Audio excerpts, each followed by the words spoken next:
बिस्मिल्लाहिर्रहमानिर्रहीम, अस्सलाम वालेकुम। प्रोग्राम मुकाबिल के साथ मैं हूं सरवत वलीम। रऊफ क्लास्ट्रा, आमिर मतीन साहब हमारे साथ स्टूडियोज में मौजूद हैं। आज इमरान खान की जानिब से कौमी असम्बली में धुआंधार तकरीर की गई तो ख्वाजा आसिफ ने भी पीछे नहीं खुद को छोड़ा, एक बार फिर से शौकत खानम अस्पताल को हत्फ़े तनकीद बना डाला। दूसरी जानिब हमने देखा कि हुकूमत और अपोजिशन के दरमियान 2 आवर्स कमेटी पर इत्तेफाक हो चुका है। कल मंजूरी के लिए इन्हें कौमी असम्बली से पेश किया जाएगा और मंजूरी हासिल की जाएगी। जिस तरह से हमेशा क्लासा साहब ने ये बात की, पिछले प्रोग्राम्स में भी बात की कि इमरान खान को सोलो फ्लाइट सूट करती है। आज पार्लियामेंट में भी हमने देखा कि उन्होंने अपनी तकरीर के दौरान ये बात कर दी कि अगर वज़ीर आज़म ने खुद को एहतसाब के लिए पेश ना किया गया और तोता मैना की कहानी इसी तरह से चलती रही, बाकी अपोजिशन का कुछ पता नहीं, मगर पीटीआई एक बार फिर से सड़कों पर निकल आएगी। इस सारी सिचुएशन में पाकिस्तान पीपल्स पार्टी कितना सेफ साइड लेकर खुद को चल रही है, इस सारी सूरत हाल पर बात करेंगे। और दूसरी जानिब पाकिस्तान का दफ्तर खारजा, जिसे देख के ऐसा महसूस होता है कि यकीनन ये स्कैंडल्स की आमाजगा बन चुका है। फॉरेन ऑफिस के डायरेक्टर हैं शफकत चीमा, जिन्हें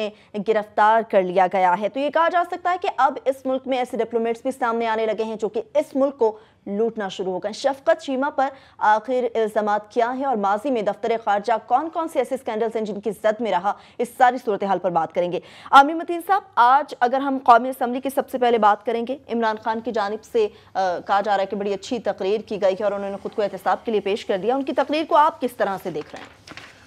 मैं समझता हूँ कि इमरान खान साहब, मैं उनके ऊपर बड़ा तनकीदी अक्सर करता हूँ, बड़ा क्रिटिकल भी होता हूँ, जो कि हालांकि बीइंग एन अपोजिशन इतना नहीं होना चाहिए। और वैसे ही ये बाकी 2 पार्टियां तो 30 साल में कम से कम सूबों में, अपने अपने सूबों में 21 साल से हुकूमत में हैं, तो अभी उनका अपोजिशन की वजह से छोड़ना चाहिए। मगर मैं कहूँगा आज उनकी जो स्पीच थी, it was one of his finest speeches. बाहर जो होती हैं एक जलसे की, उस पर बड़ी हम क्रिटिकल होते रहे हैं, जो धरने के दौरान तू ता करते थे, पर पार्लियामान में जिस तरह की संजीदा तकरीर होनी चाहिए, आज उनकी वो संजीदा तकरीर थी। ख़ास तौर पे मैं इस चीज़ से बड़ा इम्प्रेस हुआ कि हमारे यहाँ जो ख़ास तौर पे इकोनॉमिक इश्यूज हैं उनको इतना कॉम्प्लिकेट करके पेश किया जाता है कि साल बजट आने वाला किसी को समझ नहीं आता। आज उन्होंने वो जो कनेक्शन बीच में दिया कि जनाब ये जो करप्शन है उसका आम आदमी से डायरेक्टली किस तरह ताल्लुक है, जब ये बड़े लोग टैक्सेस नहीं देते तो उसकी वजह से आम आदमी को देना पड़ते हैं, और बड़ी आसान अल्फाज में बड़ा इसका क्रिटिकल लिंक साबित किया कि इससे जुड़ी हुई हैं और इससे करप्शन कितनी इंपॉर्टेंट है। बहुत अच्छी चीज़ों में जिस तरह की सहाफ़ी को समझाना चाहिए उस तरह समझाई।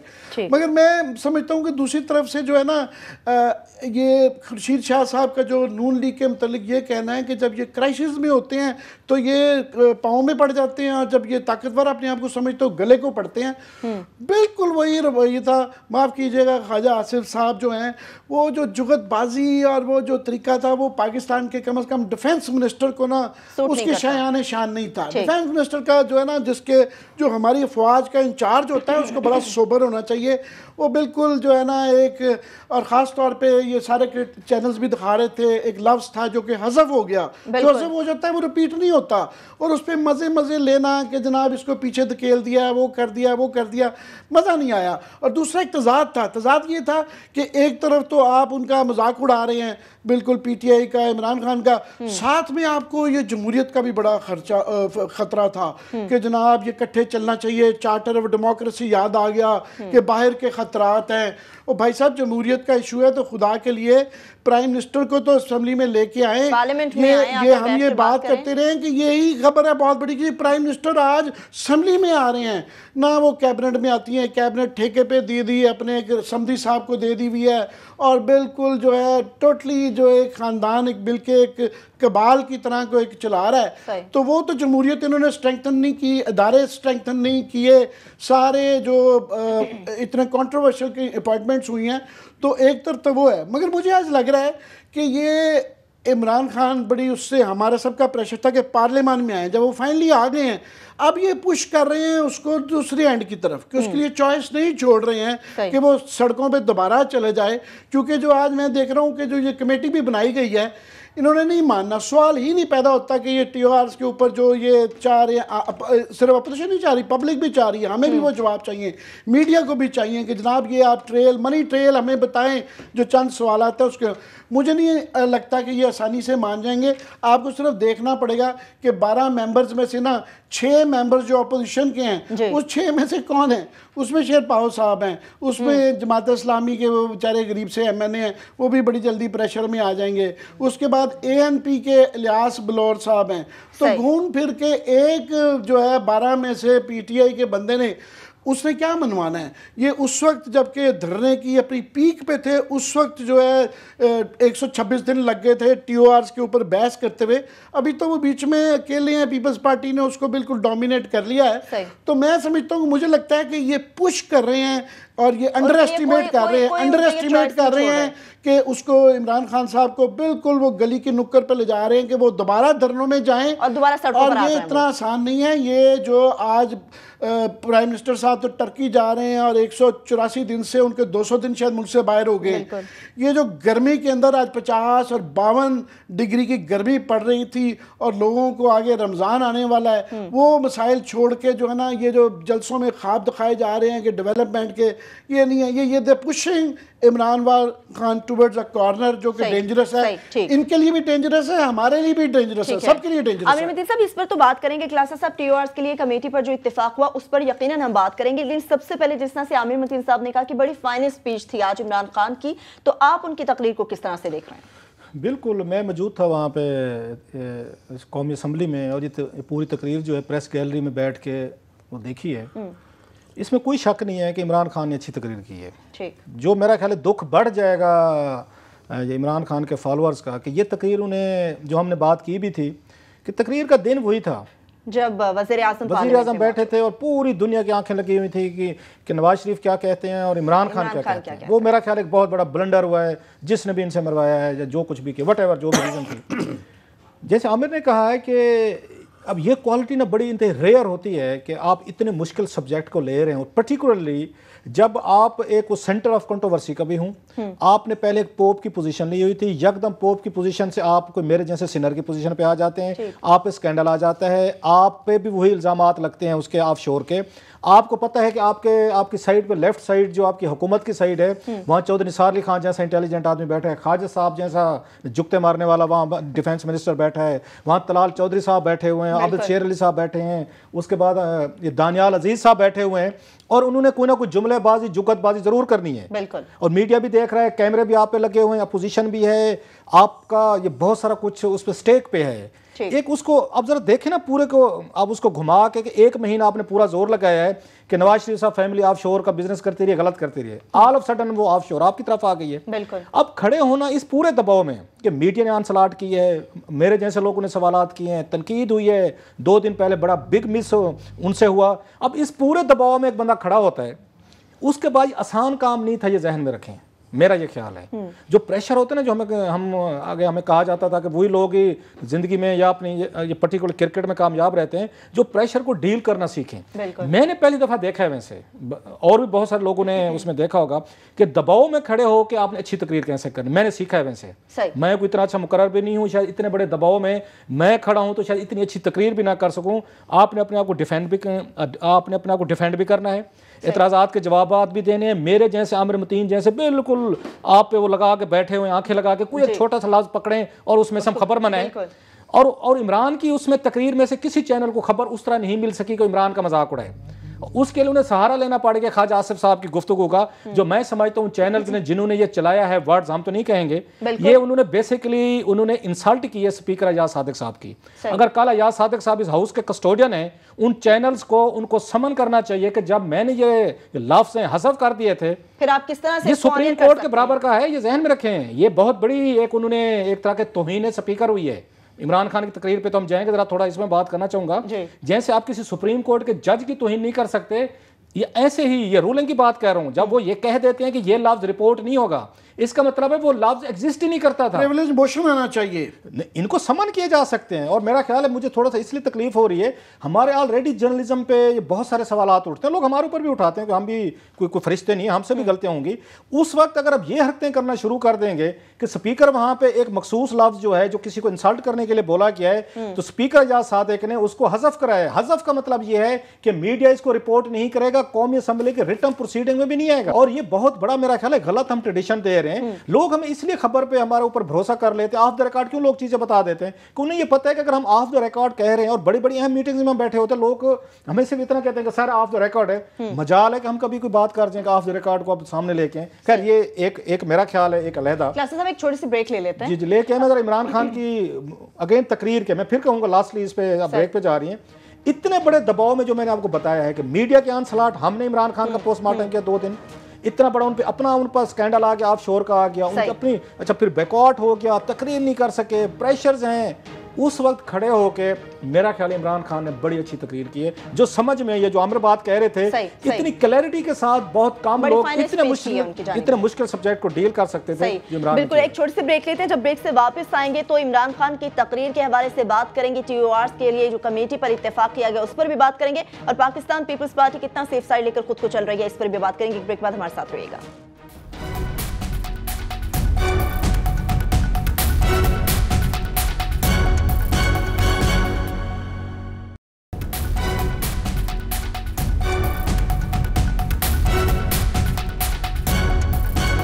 ब्रेक के बाद एक बार फिर से आपको प्रोग्राम में खुशामदीद कहते हैं। क्लासेस अब ब्रेक पर जाने से कबल आप इमरान खान की तकरीर से मुतालिक बात कर रहे थे। हाँ, मैं वही कह रहा था कि जो मेरे लिए अच्छी चीज़ थी, 2 चीज़ें थी, क्लियर, दूसरा दबाव में उसने इमरान ने अच्छी तकरीर की है, ये 2 चीज़ें। अब आते हैं उनके कंटेंट पे।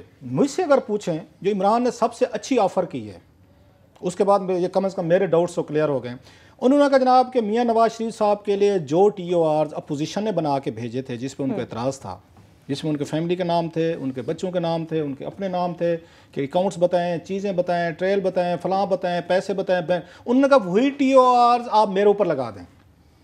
ये मेरा का बिग ऑफर है, इससे ज़्यादा कोई बंदा जो है वो नहीं कर सकता था। जो ऑफर आपको याद हो किसी ज़माने में उनकी, जब चौधरी निसार अली खां और उनकी हुई थी, ये लड़ाई हुई थी चौधरी निसार अली खां साहब और एतजाज़ हसन की, उस वक्त भी चौधरी निसार ने कहा था कमीशन बना लेते हैं। ठीक। आज इमरान खान ने उसी तरह की बात की, उसने कहा जनाब कि मैं तैयार हूँ, मेरे ऊपर वही TORs लगा दें। मैं समझता हूँ उसके बाद हुकूमत का केस जो था ना वो बड़ी हद तक डिमोलिश हुआ है उसमें। और दूसरी बात जो उन्होंने अपने इसमें बताई, लंदन में आप लोग मेरा का सारे हम रहे हैं, एक लंदन का फ्लैट कितने का आता होगा उस वक्त का, अगर 83 में जाएँ, आजकल मेरे एक दोस्त हैं वहाँ पे खासे, तो मेरा ख्याल है होगा 2-2.5 लाख पाउंड तक का एक आपको एक एवरेज सा मिल जाता है, एक एवरेज फ्लैट मिल जाता है, सिंगल नहीं तो शायद इससे भी कम हो।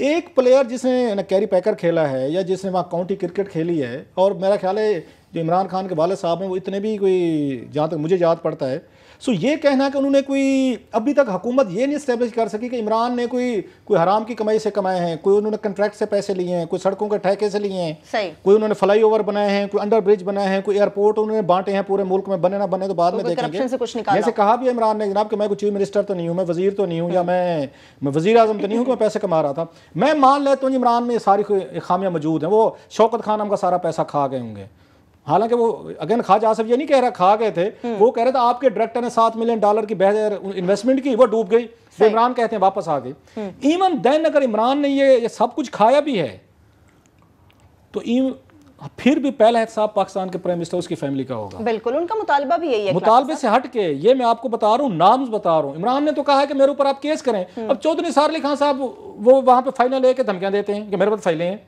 मैं दिखा दूंगा।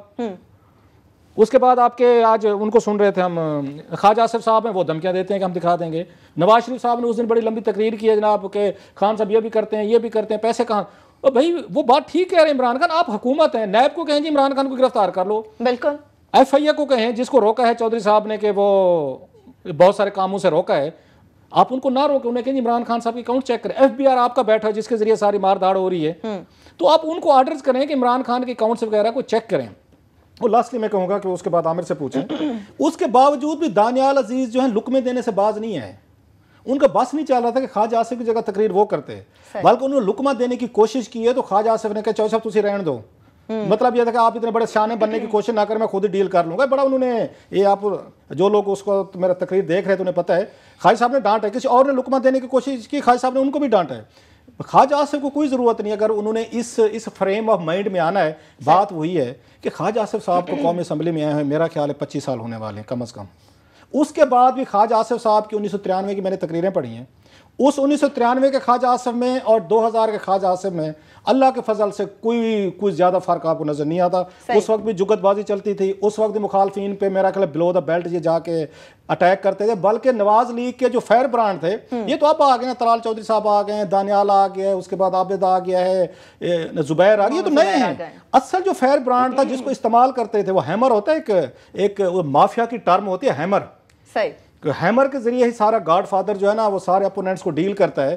तो जो इनके हैमर थे नवाज लीग के, इनकी पिछली असेंबली में मुखाल बेनज़ीर भुट्टो के खिलाफ जो इनकी तकरीरें किस वक्त पढ़ें आपको खुद आ जाएगा कि बेनज़ीर पे क्या तकरीरें की। सो नवाज लीग का जो हैमर था मेन वो थे ख्वाजा आसिफ साहब। सही। अब उसके बाद दानियाल अजीज, फिर तलाल चौधरी साहब, आबिद शेर अली साहब, 3-4 और थोड़े के साथ उन्होंने ख्वाजा साहब को आज उन्होंने थोड़ी सी हथौड़ी जो है आज छोटी हथौड़ी ने जरा उनको गाइड करने की कोशिश की। ख्वाजा साहब ने चौधरी साहब तुझे रहने दो।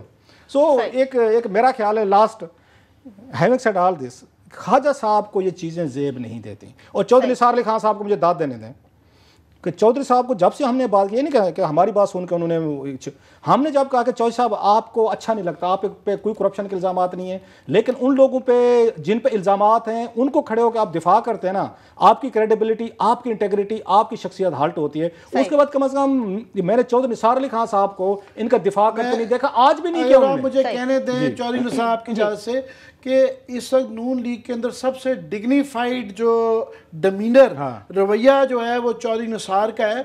चौधरी साहब ने गवर्नमेंट की पूरी डिफेंस की है, दिफा किया है, नवाज शरीफ का किया है, उनके ज़ाती जायदादों की डिफेंस नहीं की है उन्होंने, बल्कि एक्चुअली कह सकते हैं आप कि थोड़ा सा ये एडमिट ही कर लिया कि अर्ली 90s में इनसे फ्लैट थे, मगर उन्होंने बाकी सब किसी को नहीं पता मियां नवाज शरीफ साहब की ज़ाती फैमिली की जायदादों का, मगर सब डिफेंस कर रहे हैं। चौधरी निसार ने नहीं किया, उन्होंने पॉलिटिकल ग्राउंड्स पे डिफेंस किया है, office of the prime minister की किया है, गवर्नमेंट की किया है, जायदादों की जिन चीज़ों का वो उनका ख्याल है कि उनको नहीं पता, मेरे ख्याल में उन्होंने नहीं किया। एक तो मैं उनकी अप्रिशिएट करता हूँ।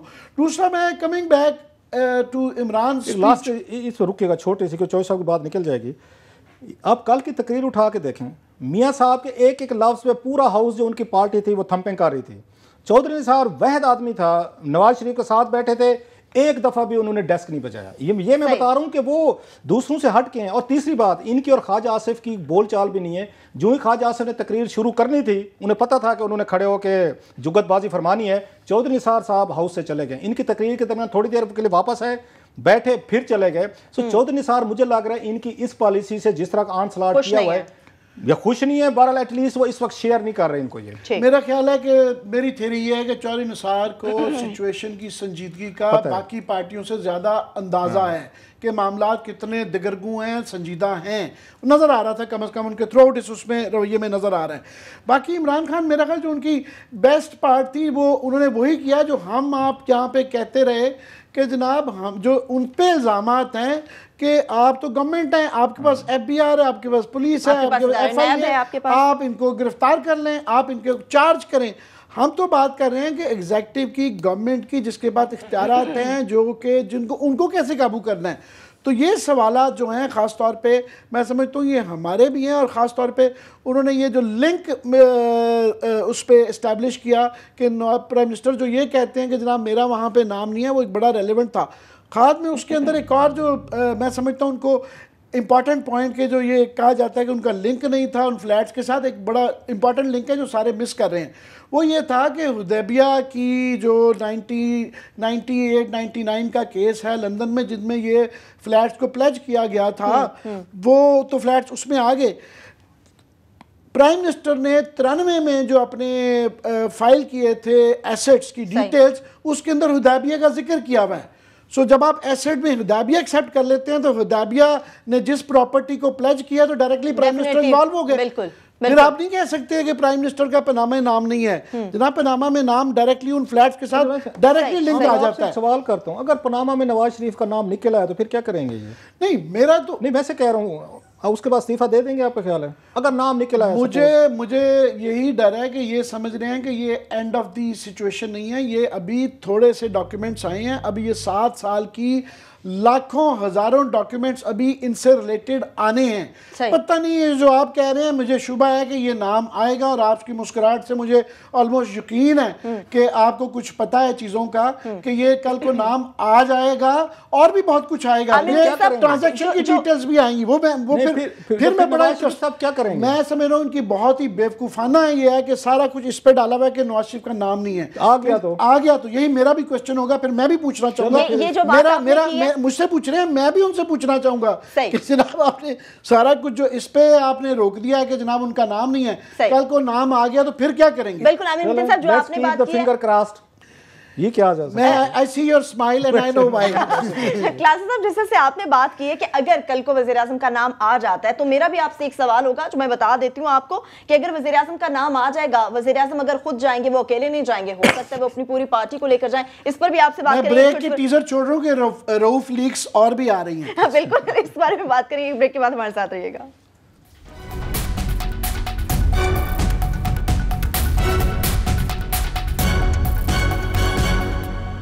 साहब जो कह रहे हैं कि ये उसमें एक फॉरवर्ड ब्लॉग बन रहा है पीएमएल नवाज में 40 से 50, तो उसको को लीड वो तो नहीं कर रहे चौधरी निसार अली खान साहब। मेरा नहीं ख्याल कि चौधरी निसार अली खान साहब लीड करेंगे इस तरह के ग्रुप को। वो जावेद हाशमी भी नहीं है, वो शाह महमूद कुरैशी भी नहीं है। वो बड़े समझदार आदमी है, इनकी तरह जज्बातियत पे पॉलिटिक्स नहीं करते।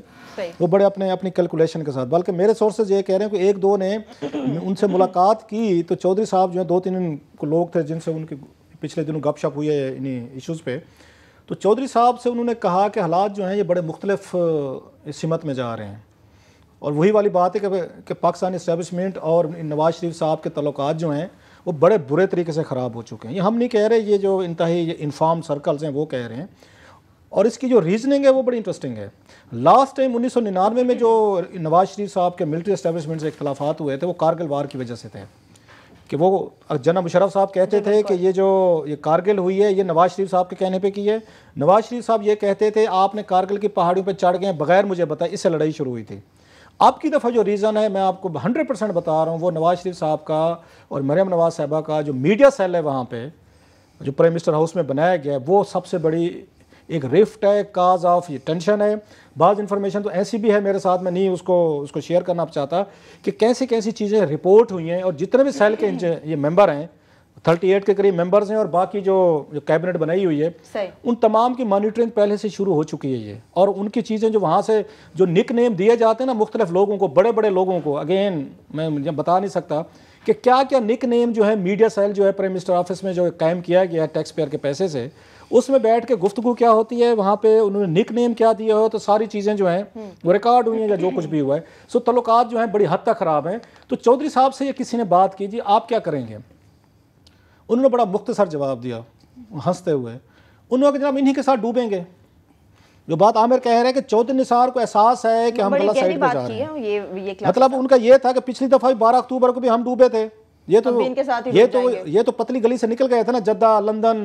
चौधरी निसार खान साहब जैसे भी थे उनको कमर का मसला था, उन्हें तकलीफ देखी, घर पे आके नजर बांध रहे। बल्कि कलसूम नवाज शरीफ साहबा ने तो बड़े सीरियस इल्जामात लगाए थे। आज तक बोलचाल नहीं है कलसूम की और इनकी चौधरी साहब की, कि वो ये कहते थे कि चौधरी निसार जो है जनाब मुशर्रफ के साथ मिल गया है और रात को ये वहाँ पे जाते चक्री वगैरह ये चक्कर काटने जाते होते हैं, ये ड्रामा है सारा। और चौधरी निसार इस पर खासे हल्ट थे खासे। लेकिन इवन देन और इनकी और मियां नवाज शरीफ साहब के तल्लुकात बड़े बुरे तरीके से ख़राब रहे। बोलचाल नहीं रही। किसी दिन इस पर बैठ के मैं इस पर तफसील से बात करूंगा।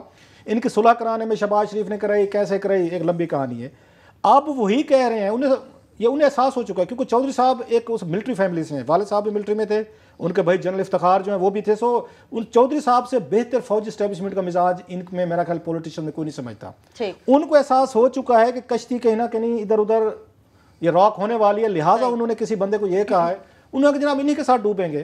सो जो बात वहां से शुरू हुई थी कि ये क्या करेंगे, ये लीड करेंगे, वो 40 MN ने अपनी लिस्ट बना ली। और शेख साहब ने बयान दे के ना, शेख रशीद ने उनकी कीमत बढ़ा दी। वो हमारे खाते हमारी जेब से पैसा जाएगा। शेख साहब का जुमला बन गया, क्योंकि शेख साहब कहते हैं बंदा जाए जुमला ना जाए। शेख रशीद का जुमला बन गया है। और टैक्स पेयर की जेबों पे एक और बड़ा डाका पड़ेगा, सारे जाके कुछ ना कुछ ले आएंगे। शेख साहब तो और भी बड़ी बड़ी बातें छोड़ देते। आमिर मतीन साहब, जिस तरह से बयान देने की बात की, यकीनन जो आप बात करना चाहेंगे क्लासा साहब ने जो बात की है इसके ऊपर, लेकिन एक सवाल मेरा भी है, बयान मुख्तलिफ होना, हालात मुख्तलिफ होना। आज हम पंजाब असेंबली में वज़ीर आला पंजाब मियां शहबाज शरीफ की तकरीर भी सुन रहे थे, वो तो कहते हैं कि हमारा बड़े गरीब घराने से ताल्लुक है। अगर मियां साहब के बयान पर जाए तो वो तो कहते हैं हम जद्दी पुश्ती बड़े अमीर थे।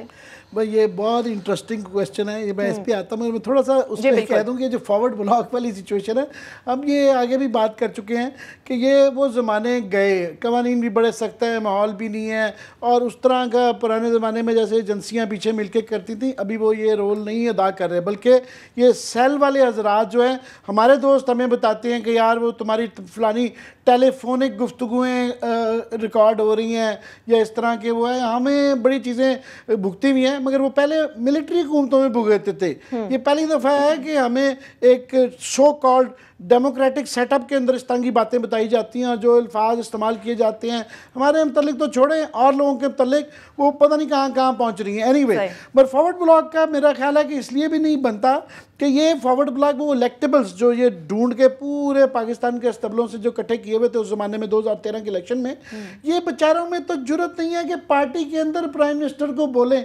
वो आप देख रहे होते हैं वहाँ से किस तरह प्राइम मिनिस्टर जब आते हैं पीछे से भक्कर से, और वो आपके इलाके लैया से, वो MNA कहाँ से आके आते हैं, बस वो सलाम करना चाहते हैं, चेहरा दिखाना चाहते हैं, अगर मौका लगे तो 2-4 एप्लीकेशनें होती हैं कि जनाब ये हमारा कर दें, तो वो दम है ही नहीं है इधर पूरी नून लीग का।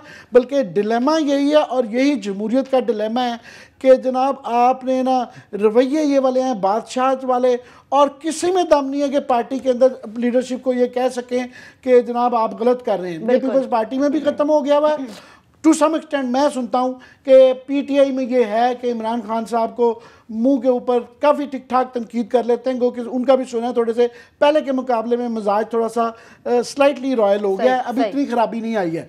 मगर मैं समझता हूँ कि ये हालात बड़े गंभीर हैं।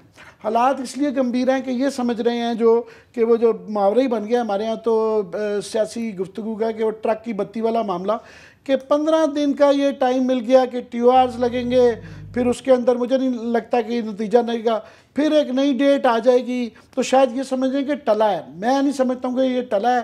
ये चीज़ें ये इतना बड़ा इशू बन गया कि इसकी और इन्फॉर्मेशन भी आएगी और इनकी जान नहीं छूटेगी, इनको बताना पड़ेगा 2-3 चीज़ें एक टाइम फ्रेम के अंदर। दूसरा ये कि प्राइमेसी रहेगी प्राइम मिनिस्टर का पहले, ये 2 चीज़ें होनी है ये, और ये जो इंतज़ार कर रहे हैं कि अगस्त तक टल जाएगा, नहीं, अगस्त से पहले ये मसला होना है। बाकी जो आपने सवाल किया था वेरी इंटरेस्टिंग, मैं भी गौर कर रहा था कि वो ये डिसाइड तो कर ले इन्होंने अपने खानदान की स्टोरी क्या बनानी है, कि ट्रेजेडी बनानी है, कॉमेडी बनानी है, कि रोमांटिक कॉमेडी बनानी है, कि छोटे भाई साहब ये बताते हैं। और बड़ी अच्छी बात है कि इन्होंने शुरू में ये बहुत ज़्यादा इनका कॉम्प्लेक्स था शरी बरादरान का, बाद में किसी ने समझाया कि ये अमेरिका में भी बहुत बड़ी बात समझी है जाती है कि आप कहें जनाब हम बड़े गरीब लोग थे, फिर इस तरह हमने पाकिस्तान की हमारी मेहनत की और रैग्स टू रिचेस स्टोरी है, हम पाकिस्तान की तरह तरक्की की, मेहनत से हम ऊपर गए। मगर दूसरी तरफ जो है तमाम जो नवाज शरीफ साहब की स्पीच का जो लुबे लबाब था ये था कि हम तो जद्दी पुश्ती जो है पैसे उस ज़माने में 50 की दहाई में हमारे पास ये था, 60 की दहाई में वो था, वो एक तजाद है। स्टोरी लाइन डिसाइड कर लें भाई आपस में, मेरा ख्याल काफ़ी अरसे से कम बैठते हैं आपस में, वो ख़ानदान के अंदर भी कुछ थोड़ी सी लड़ाइयाँ वड़ाइयाँ। स्टोरी लाइन मैं समझता हूँ आपस में बैठ के किचन में ना किस दिन डिसाइड कर ही लें कि बनानी क्या है। क्लास साहब आप कुछ कमेंट करना चाहेंगे इसके ऊपर? मेरी ना एक दफ़ा शहबाज शरीफ साहब से मुलाकात हुई थी, तो उसमें उन्होंने मुझे ये बात बड़े फ़ख्र से सुनाई थी कि मेरे वालिद साहब ने कितनी मुश्किल से शुरू किया, हमने कितनी मुश्किल तकलीफ़ देखी है और हम सेल्फ मेड लोग हैं। शहबाज शरीफ साहब ने खुद मुझे 2010 की बात है, ये गवादर में वहाँ पे NFC का मुआहदा होना था, तो ये इस्लामाबाद से जर्नलिस्ट भी गए हुए थे, तो इन्हें पता चला शहबाज शरीफ साहब को कि मैं भी इस्लामाबाद से आया हूँ। तो मैंने उन्हीं दिनों कोई स्टोरीज़ की थी अपने वो न्यूज़पेपर इंग्लिश में, तो इन्होंने मुझे अपनी वजाहत के लिए सुबह नाश्ते पर बुलाया। तो again then he narrated the whole story कि हमारे वाले साहब ने कितनी मुश्किलों से चचाओं ने अपने आप को बिल्ड किया है और हमने बड़ी मुश्किल देखी है, बड़े हमने जो बातें आज उन्होंने की है ना कि हम गरीब लोग थे और मेरे वाले साहब थे, ये बातें पहले भी कह चुके हैं, बल्कि इन पे इन्होंने अपनी बुक भी लिखी हुई है ऑटोबायोग्राफी टाइप की, उसमें भी ये चीज़ें इन्होंने मेंशन की हुई हैं। अब इसकी 2 चीज़ें हैं, एक तो शहबाज शरीफ साहब को आप अप्रिशिएट कर सकते हैं कि सेल्फ मेड होने को वो बुरा नहीं समझते, जो कि अच्छी बात है, इससे आम आदमी को भी करेज मिलती है कि कि अगर हम भी थोड़े से मेहनत करें तो हमारा मकाम भी बन सकता है, एक चीज़। इसलिए मेरा ख्याल अप्रिशिएट होना चाहिए कि वो मानते हैं भी हम भी गरीब लोग थे, लेकिन नवाज शरीफ साहब मानने को तैयार नहीं। कभी मैंने तो नवाज शरीफ साहब के मुंह से नहीं सुना कि हमारी फैमिली गरीब थी, मेरे वाले साहब ने कोई तकलीफें देखी, मुश्किलें थी, मैंने कभी नहीं सुना। आपने सुना तो बता दीजिएगा। अब इसकी टाइमिंग बड़ी अहम है। मैं कोई कंस्पिरेसी थ्योरी नहीं ढूंढ रहा, मैं कंस्पिरेसी थ्योरीज में बिलीव भी नहीं करता, लेकिन कोइंसिडेंसेस हो जाते हैं बिल्कुल। नवाज शरीफ साहब ने कल कहा है कि हम तो सोने का चमचा मुंह में लेके पैदा हुए थे, हम तो अरबपति थे। अगले दिन भाई कह रहे हैं हम तो गरीब थे। अब इसमें क्या वो किसको मैसेज दे रहे हैं शहबाज शरीफ साहब?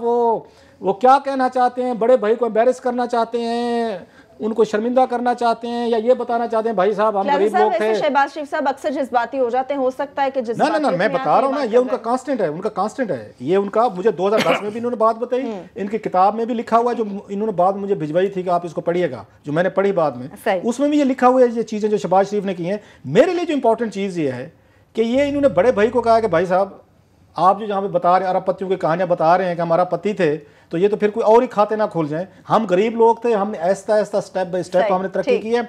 लिहाजा इस वक्त इनका बयान आना शहबाज शरीफ साहब का, वो नवाज शरीफ साहब के लिए एम्बेरसमेंट हो सकते हैं, चाहे अनइंटेंशनली ही क्यों ना कहो। चले हम इनको बेनिफिट ऑफ द डाउट देते हैं शहबाज शरीफ साहब को कि उनका मकसद बड़े भाई को अपने बड़े भाई को सनाब करना नहीं था, अपने बड़े भाई को शर्मिंदा नहीं करना था।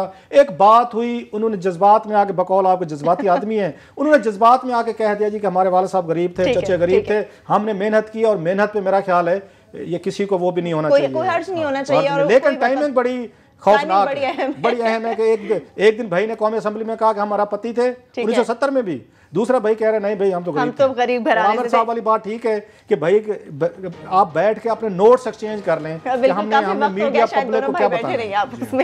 एक छोटी सी ब्रेक लेंगे, जब ब्रेक से वापस आएंगे तो कुछ बात करेंगे पाकिस्तान के दफ्तर खारजा से मुताल्लिक। शफकत चीमा साहब गिरफ्तार हो गए, उनकी गिरफ्तारी की आखिर वजह क्या बनी, क्या इल्जाम आती है, क्लासा साहब से, आमिर मतीन साहब से जानेंगे। हमारे साथ रहिएगा।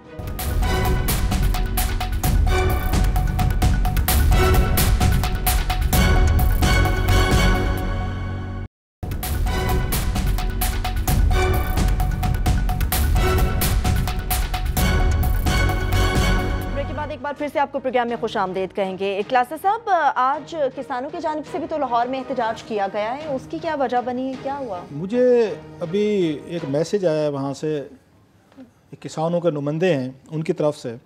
एक तो उन्होंने इस अफसोस का इजहार किया जितने सारे किसान इकट्ठे हुए हैं लाहौर असम्बली के बाहर, वहाँ पर पंजाब में, कोई मीडिया उनको कवरेज नहीं देता जब तक उनको कुट नहीं पड़ेगी। हालांकि मैं आपको शर्तियाँ बता सकता हूँ, 99% लोग जो इसमें मीडिया में आए हुए हैं ना वहाँ से देहातों से, ये सारे किसानों के बच्चे, 90 मैं ज़्यादा कह के आऊँगा 90% अर्बन भी होते होंगे, लेकिन इनके पास भी टाइम नहीं है, कंसिड्रेशन नहीं है कि इन किसानों की आवाज़ थोड़ी सी उठा दें। तो आज उन्होंने कहा जनाब मेहरबानी करें आप ही की थोड़ी सी बात कर लें। और शहबाज शरीफ साहब जो हैं वो साफ ज़ाहिर किसान जो हैं उनके, उन्होंने जो मैंने एक चीज़ देखी है, किसान को कुछ भी होगा वोट फिर भी नहीं को, अभी देखे शुजाबाद में जीत गए, ये भी जो है ना, तो मुझे 2-4 ने कहा मैं कि जनाब आपका किसान खुश है अल्लाह के फजल से, उनको कुट भी चढ़े, उनको फेंटिया भी चढ़े, उनको कुछ भी करे, वो इसी तरीके से रहेंगे। अच्छा मैं आपको एक फ़र्क बताऊं थोड़ा सा, एक साउथ का किसान है, एक सेंट्रल पंजाब का किसान है, दोनों के अप्रोच में बड़ा फ़र्क है। और मैं हमेशा कहता था जब तक सेंट्रल पंजाब का किसान नहीं खड़ा होगा हकूक़ इनको नहीं मिलेंगे। हमारा साउथ का किसान अल्लाह सही की मर्ज़ी पर चलता है, वो छोड़ो सही अल्लाह की मर्ज़ी है, परे करो, वो सारी उम्र कुट खाता रहेगा। वो साउथ का जो मिजाज है, कुट खाएगा वो खुश रहेगा। ये चीज़ जो मुझे ज़ाती तौर पर पसंद है, मैं हमेशा कहता था कि साउथ में, सराइकी इलाकों में जो वहाँ पे पंजाबी सेटलर्स गए हैं, जब तक ये नहीं खड़े होंगे, ये नहीं आवाज़ उठाएंगे, किसान की नहीं सुनेंगे, किसान की नहीं। And I am quite happy कि इस वक्त जो किसानों की लीडरशिप है वो सराइकियों की बजाय वो पंजाबियों के हाथ में, पंजाबी जो ये वहाँ का किसान है वो ज़्यादा प्रोग्रेसिव है, ज़्यादा अग्रेसिव है, और वो बेहतर तरीके से इनको डील कर सकते हैं। इसलिए आपने देखा पिछले 2-3 सालों से अब आपको लाहौर की सड़कों पर किसान भी नजर आता है, वो लड़ता भी है, मारता भी है। इसमें ज़्यादा मेजॉरिटी जो है वो आपके उसमें जब पंजाबी सेटलर्स हैं जो हमारे वहाँ पे साउथ में है वो आते हैं, या सेंट्रल पंजाब का जो आपका फार्मर है वो खड़ा होता है। हमारे साउथ का, हमारा सराइकी कुट खाता रहेगा, वोट फिर भी नहीं को देगा, यानी वही अल्लाह साईं की मर्जी पे। इसलिए मैं इनको दाद देता हूँ, ये जितने भी ये हमारे एक नए लीडर इसमें आए हैं, चौधरी अनवर साहब हैं, मलिक जुल्फकार साहब, अवान साहब हैं, राव तारिक साहब हैं, चौधरी मोहम्मद इकबाल है। अब आपको नामों से भी लग रहा होगा कि ये आपको सराइकी किसान के नाम नहीं लग रहे, ये पंजाबी स्पीकिंग है जिनमें ये कुव्वत है, ताकत है कि वो स्टैंड ले सकते हैं, इन्हीं को लेना चाहिए। हमारी साइड पे तिल्लू में तेल नहीं है। सो ये जो मेन चीज़ है इसमें, एक आ रहे हैं अब्दुल गफूर कलाची साहब हैं, रमज़ान साहब हैं, इनके ज़रा मुतालबात सुनने में जल्दी से पढ़ के दे देता हूँ। इन पे असर हो या ना हो, चौधरी मोहम्मद अनवर साहब इनके चेयरमैन हैं, उन्होंने कहा जनाब पूरी दुनिया में तेल सस्ता हुआ है तो आपने खाद की कीमतें आधी हुई हैं, लेकिन हमारी खाद की कीमत जो कम नहीं की जा रही, अब यूरिया को आप 1200 करें, DAP को 200 करें। उन्होंने कहा वज़ीर आज़म किसान पैकेज को 2 खाना बनाया जाए, बहुत सारे किसानों को अभी तक पैसे नहीं मिले। उन्होंने कहा जनाब के आपके ट्यूबवेल का फ्लैट रेट जो है 10,000 रुपये की बजाय इसको 5 रुपये फी यूनिट किया जाए। इसके बाद ज़री टैक्स जो है वो किसानों से ना लिया जाए, किसानों के बकिया जात आप इनको ख़त्म करें। मिल माल कान किसानों को गन्ने की अदायगी फिलफौर करें।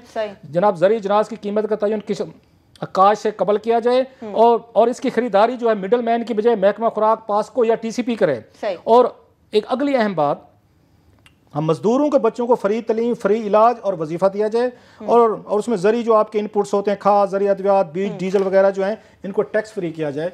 क्लासा साहब ये तो बड़ी बातें करते हैं, दावे बड़े करते हैं, ऐसा तो कुछ भी नहीं है। इस पे कहूँ कि हम ये सिर्फ ये नहीं कि ये इंसानी पहलू है कि इस वक्त बेचारों का बहुत बुरा हाल है।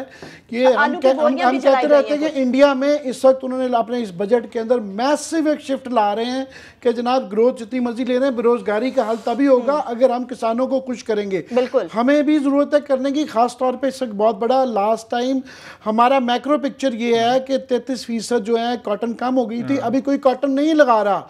हम दोबारा जो है वो शुगर लगा रहे हैं, सारा चीनी आ गई महंगी है, उस पर भी सब्सिडी देते हैं बहुत। चीनी माफिया, क्योंकि ये प्राइम मिनिस्टर की मैं देख रहा था फिगर्स जो है कि मेजर 90-80% जो है ना इनका वो चीनी है, अभी भी है, पॉलिसी के ऊपर भी बैठे हुए हैं। तो कपास कोई नहीं लगा रहा। इस सारे पैकेज को देखने की होलिस्टिकली ज़रूरत है और ये किसानों के लिए नहीं, मुल्क के लिए भी बहुत इंपॉर्टेंट है। ये किसानों की बात करते हैं, जो आपने लास्ट मुतालबा क्लासा साहब कहा, हमारे ये जो लीडर हैं जब आते हैं, जलसे करते हैं, स्पीचेस करते हैं, ये तो किसान की बात करते हैं, मुफ्त तालीम की बात करते हैं, जो इनका मुतालबा है, तो ऐसा तो महसूस होता है इनको कुछ नहीं मिलता। ये मैं आपको उनको पढ़ के सुना रहा हूँ। और जो सबसे बड़ी चीज़ किसानों के साथ जुल्म होता है, क्योंकि मेरा खुद वाले साहब किसान थे, उनकी डेथ के बाद मेरी वालदा ने आके उन्होंने फार्मिंग किए, खेतों पे काम किया उन्होंने सारा अपनी ज़मीनों पे। सो मुझे ना बड़ा इंतहाई करीब से पता है कि किसान की क्या औकात होती है। कैसे एक बारिश आती है, अनटाइमली बारिश, ये पूरी की पूरी तबाही फेर देती है। कोई यहाँ इंश्योरेंस का 20 साल हो गए सुनने, क्रॉप इंश्योरेंस करेंगे, कभी इनने क्रॉप इंश्योरेंस नहीं किया। आपकी गाड़ी यहाँ पे हर एक ने कराई हुई है, आपके किसानों की फसलें तबाह हो जाएं, उनको रेट ना मिले। गंदम अभी हमने देखा बारदाना नहीं मिला। जितनी लूट मार किसानों के साथ की गई, किसान आज भी आपको वहीं पे मिलेगा, एक धोती पहने हुए, ऊपर उसने एक टूटी फूटी बुनियाद उसने आके पहनी हुई है। जो लोग किसान से कॉटन लेते रहे, उन्होंने 1 से 10 टेक्सटाइल मिलें लगा ली हैं।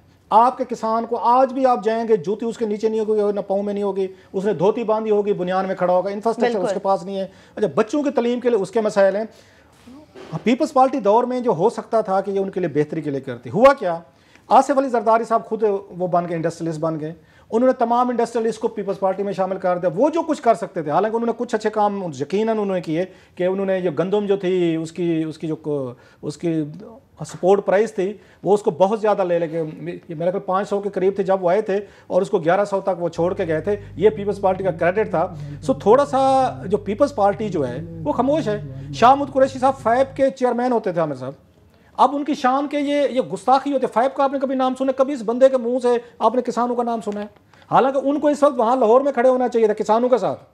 सो इतने सारे इश्यूज हैं। इसके अंदर इंपॉर्टेंट बात ये है कि जनाब ये हमारा, क्योंकि तमाम पॉलिटिकल एलीट जो है वो चीनी माफिया के हिस्सा है, तो सारा जोर इनका घूम फिर के चीनी पे होता है, और वो भी हमें महंगी मिलती है, जबकि अक्सर तो मिलती नहीं है। जो पाकिस्तान के लिए इम्पोर्टेंट है वो हमारी हैं कपास और चावल, जो कि बाहर जाता है, जिससे हमें ज़र मुबावला आता है, जिसके ज़रिए ये रिजर्व्स हैं। इस दफ़ा सिर्फ ये कॉटन का जो मैं कहता रहता हूँ 33% बेल्स कम होने से तकरीबन ओवरऑल जीडीपी पे हमारे प्रोडक्शन पे 6 बिलियन का नुकसान हुआ है। तो ये इस दफ़ा कोई भी, क्योंकि इतना बुरा लोगों का कपास के अंदर बुरा हाल हुआ है कि कोई भी कपास नहीं लगा रहा, और गवर्नमेंट की पॉलिसी का क्योंकि चीनी माफिया की तरफ ध्यान होता है, तो इस दफ़ा दोबारा चीनी लगा लें और गन्ना लगा लें, और जो है ना आम आदमी नहीं लगा रहा, और उसका इम्पैक्ट ये जो 20 बिलियन के 19 बिलियन के ज़द मुबादला लिए फिरते हैं, ये एक बुरी फसल से उड़ के आधे हो जाते हैं। ये चीनी की बात आपने की क्लासा साहब, ये तो अपने मफाद के लिए वो उनका ज्यादा दबाव चीनी के ऊपर होता है। वो तो खैर एक हम उस पर कई सारी उसकी चीज़ें कर चुके हैं। जो मेन चीज़ यहाँ पे उठाई जानी चाहिए वो अपोजिशन का रोल है। इमरान खान ने कुछ बात करनी शुरू की थी, मुझे समझ नहीं आती पीपल्स पार्टी कहाँ पे गई है। एक हमारे दोस्त हैं यूसुफ तालपुर साहब, उनको कभी कभी मैं सुनता हूँ कौमी असम्बली में वो अकेले लड़ रहे होते, यूसुफ तालपुर लड़ रहे होते अकेला, और कोई उसको किसी साइड से कोई सपोर्ट नहीं मिल रही होती। वो वहाँ के सिंध के किसानों के लिए लड़ रहा होगा, वो कभी काटन पे और पर्टिकुलरली गन्ने पे। मतलब आप जुल्म देखें पीपल्स पार्टी का क्या क्या रोने रोए जाएं कि यहाँ पे पंजाब में 180 के 182 रुपए गन्ना मिल रहा था, ये खरीदारी होती। वहाँ पे आसिफ अली जरदारी साहब की वजह से 160 का रेट रखा हुआ था, क्योंकि जरदारी साहब की वो कहते हैं उनकी शुगर मिले हैं। वहाँ पे जहांगीर तरीन जो है वो 180-82 रुपए पे खरीद रहे थे। सिंध में जो शुगर मिल है, जहांगीर तरीन 180-82 पे वहाँ पे खरीदते रहे हैं सिंध में। आसिफ अली जरदारी साहब जिनकी हुकूमत है पीपल्स पार्टी की, इन्होंने 160 का रेट कराया, और किसान लीडर अगर वहाँ पे गए सिंध हाई कोर्ट में अपोज किया सिंध हुकूमत ने, वहाँ से फैसला खिलाफ आया, वो सुप्रीम कोर्ट पहुंच गए। वो पीपल्स पार्टी किसानों की पार्टी थी। इस वक्त सबसे ज्यादा नुकसान जो है ये तो दे ही रहे हैं। ये तो चलो कह सकते हैं हम इंडस्ट्रियलिस्ट की पार्टी है भाई, ये किसान हमारा वोट बैंक भी नहीं है, हम इनके साथ जुल्म ज्यादती जारी रखेंगे। नवाज लीग कह सकती है और बात समझ में आती है, पीपल्स पार्टी ये नहीं कह सकती। ये लूट भी रही है, उनको रिप्रेजेंटेशन करने के बजाय, उनके हकूक को यहाँ तहफ़्फ़ुज़ करने के बजाय उन्हीं के साथ मिल के, नवाज लीग के साथ मिल के किसानों के आके इस्तेसाल कर ले। और इमरान खान साहब लास्ट की मेहरबानी फरमाएं, शाहमूद कुरैशी साहब जो है ना, इनको पूछें कि आपने फैब बनाई थी वो किधर गई है, अब आप ही उस एलीट में चले गए, तो अब थोड़ा सा टाइम निकालें। साहब जब किसानों की बात करते हैं, इन पॉलिटिशियंस को अपने सामने रखते हैं, तो आखिर इनको कौन बताएगा कि मुल्क की मैशत के मुतालिक आप बहुत बातें करते हैं, लेकिन मुल्क की मैशत तभी आगे बढ़ सकेगी जब आप अपने मुल्क के किसान को खुश रख सकेंगे। इसके साथ ही प्रोग्राम अपने इख्तिताम को पहुंचता, अपना बहुत सा ख्याल रखिए। खुदा हाफिज़।